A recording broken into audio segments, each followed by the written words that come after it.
Merci beaucoup, Monsieur le Président. Je me sens important ce soir. On m'attaque. Alors, c'était pas assez, finalement. La mairesse qui a dit je vais donner 80 000 Parfait. Hein?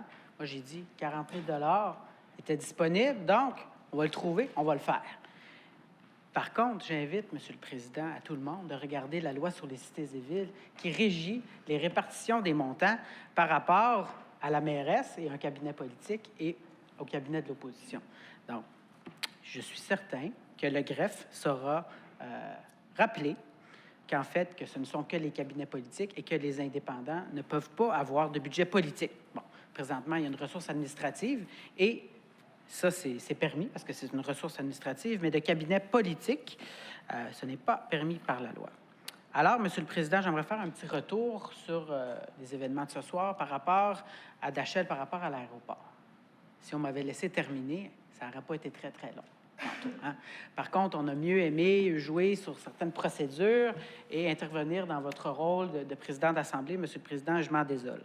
Par contre, ça aurait été comme suit, Monsieur le Président, dans le passé, on a déjà amené de l'aide à Dachel, mais sur d'autres façons que sur des subventions. On a déjà acheté des terrains à Dachel pour les aider à rénover leurs pistes. Alors, Monsieur le Président, si ce soir, on nous avait présenté une option d'acquérir des terrains de la propriété de Dachel, j'aurais été à l'aise avec ça. Pourquoi? Bien, parce qu'on aurait eu un actif en échange d'un montant d'argent. Et là, ce soir, bien, il n'y a aucun échange qui est fait. C'est une somme qui est complètement donnée et qu'on n'a pas de retour sur investissement, Monsieur le Président. Ça aurait été tout. Mais bon, on a joué sur certaines procédures.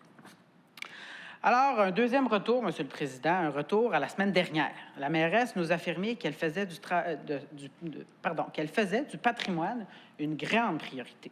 Ses mots exacts étaient « Tant que je vais être mairesse, moi, le patrimoine, ça m'inquiète, ça me touche. » Bon, très bien, ça fait plaisir d'entendre ça.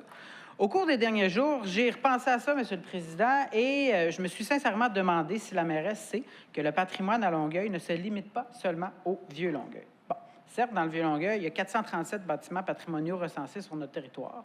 Et, par exemple, on avait déjà fait une proposition, Monsieur le Président, d'agrandir ou de créer une autre zone patrimoniale. Longueuil ne se limite pas qu'au Vieux-Longueuil. Mais bien sûr, il y a Greenfield Park, il y a Saint-Hubert. Donc, Monsieur le Président, pourquoi une zone patrimoniale ne pourrait pas être créée à Saint-Hubert pour protéger les bâtiments patrimoniaux et Monsieur à Greenfield Park? Madame Boisclair.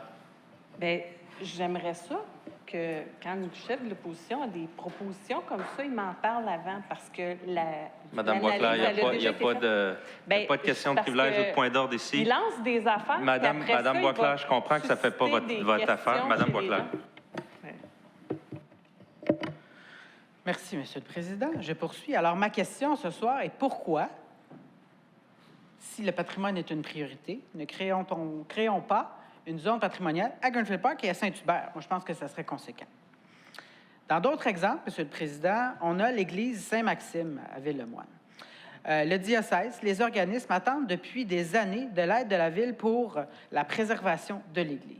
Ils ne demandent pas des millions de dollars et les organismes impliqués ont déjà un plan d'affaires. Mais on leur répond qu'à la Ville de Longueuil, on n'a pas assez d'argent pour ce projet. De l'autre côté, on est prêt à dépenser sans compter pour l'église Saint-Marc. En moins de quelques mois, on a changé de décision à 360 degrés. Monsieur le Président, ça ne s'invente pas, ce sont les faits. La mairesse et l'administration ne voulaient pas acheter l'église au début, on voulait seulement acquérir le parc. Et puis là, tout d'un coup, ça a changé. Alors, je pense que si on applique certaines procédures, ça pourrait s'appliquer à plus que juste une infrastructure dans la ville de Longueuil, mais au bénéfice de l'église Saint-Maxime aussi.